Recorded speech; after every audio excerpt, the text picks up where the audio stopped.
اما برضو جالي رد فعل عن 25 يناير. انا قلت امبارح انه 25 يناير اللي جاي الناس هتنزل وتمشي. انا ما كنتش قصدي ان كلهم يمشوا وكلهم يقعدوا. انا الحقيقه مش عارف ايه اللي هيحصل في 25 يناير.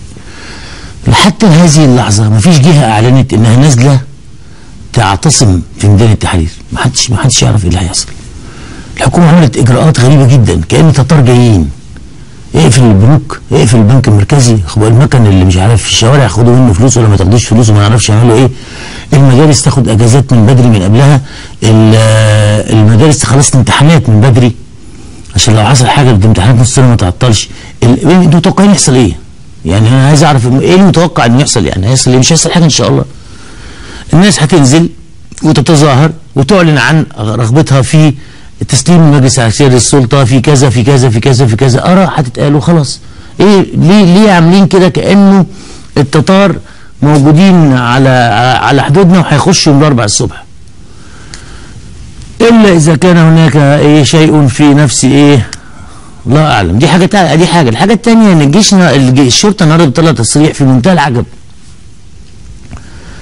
مع ان احنا اتفقنا بالسيد وزير الداخليه الجديد. ايه التصريح اللي في منتهى العجب؟ ان الشرطه مسؤوله عن حمايه المنشآت العامه. يعني وتوظف الناس؟ يعني المنشآت العامه المباني اهم من الناس؟ يعني ازاي الشرطه تقرر انها تنزل لحمايه المنشآت العامه ومالهاش دعوه بالناس؟ ثم بتحمي المنشآت العامه من ايه؟ هو ايه اللي هيحصل؟ هو في ايه؟ في حاجه يعني حد اللي يشوف في حاجه؟ يعني انا مش فاهم الحقيقه. انا مش فاهم كل الترتيبات دي معموله عشان ايه وبهدف ايه. انا الحقيقه مش عارف ايه اللي هيحصل في 25 يناير. بس كلنا نتوقع خير ان شاء الله. متظاهرين ثوار زي ما نزلوا في 25 يناير اللي فات، ما عملوش حاجه ولا حصل حاجه ابدا. ولما نزلوا في 28 يناير مين اللي قتلهم؟